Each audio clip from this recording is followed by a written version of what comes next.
Hi, I'm Raymond, also known as Cubicle. Thank you for choosing my mastering services. In this video I will explain to you how to deliver your music for mastering. First, check your mix. Does everything sound good? Are you happy with it? Or are there still some tweaks to be made? A good mix will make a great master, so spend a good deal amount of time on this. Also check if your mix isn't too loud or clipping. To make sure your mix isn't clipping, we use a meter. Like this Brainworks meter I have here. It's really nice. It shows you the peak and the dynamic range. So let's just start this track I've been working on. This is the break, not the loudest part in the track. Just reset the meter. You see I have like minus 6 dBs, oh, minus 4 the clap. And now the track kicks in.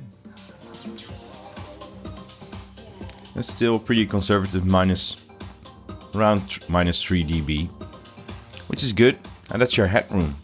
In a digital environment, you don't have headroom like in an analog environment, when you just the meter goes up to 0 and then you start hearing nice harmonic distortion, like on a big SSL console or something like that, or a tube preamp or a compressor. In digital, when you hit 0, it will distort digitally and it sounds really crappy. So you don't want that. Never go up to 0. Always leave some headroom.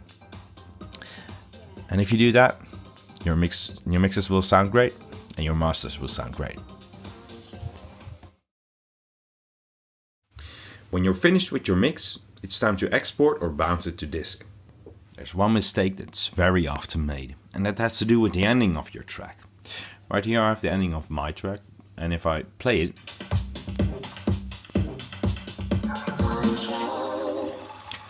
you hear that even though all the regions stop here, the track goes through until about here. And what lots of people send me is something like this, just automating the speaker here, and it sounds like this. And that's shitty. You don't want that. So always check your ending to see if there's any information like a reverb tail or delay tail. Once you check that, just select the region you want to export. Make sure all your tracks are enabled that you want to export, because yeah, if you just send me the kick file, it's okay, but don't think that will score any hits soon. Well, once you made sure of that, just select File, Export, or something similar in your DAW, like in Logic it's Bounce or something like that, and you'll get presented with something like this. Here in Ableton, I get this window, and let's just go through it really quick. File type, just select WAV or IFF. I don't really care. Sample rate, always use the sample rate you're working in. Most of the time it will set this automatically. So in this project I was probably working at 44.1. So just leave it there. Bit depth is a bit, that's funny, it's a bit complicated to explain. I will do that in another video soon about digital audio. But just for now, leave it at 24 or higher. Never go to 16, just leave it at 24 or 32. 32 higher is always better. So if your DAW supports 32 bits, send me a 32-bit WAV file. Dither, no dither. Dither has to do with bit depth. Also will come in that more elaborate video on digital audio, what dither really does and what it's doing. For now, if you sending me files for mastering, use no dither. Also, don't create an analysis file. This is something specific for Ableton Live. Never normalize your audio. It has to do with that clipping we talked about earlier. All the peaks when you normalize something, all the peaks will go up to 0 dB full scale.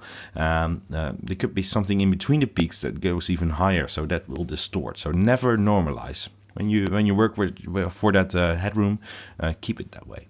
Convert to mono. Well, that's cool if you want to sound like the Beatles, but keep it stereo. When you've done that, export your file, give it a good name. That's really important. Just save it somewhere where you can find it. The artist, the titles. This is Patchy. Track's called Control. and it's my remix. So just save it and that's okay. And now it's running to disk and it's cool. Take all the tracks that you want to send and zip them together in an archive, like a zip file. And then use a service like Dropbox or WeTransfer to send the files to me. After I'm finished mastering, you'll receive a 2-minute MP3 preview of your track, so you can judge the master. If you want something changed, just let me know. And if you like what you hear, just pay the invoice and I'll send you the full WAV file and MP3 in high quality. Looking forward to be working together in the future. And if you have any questions, don't be afraid to ask.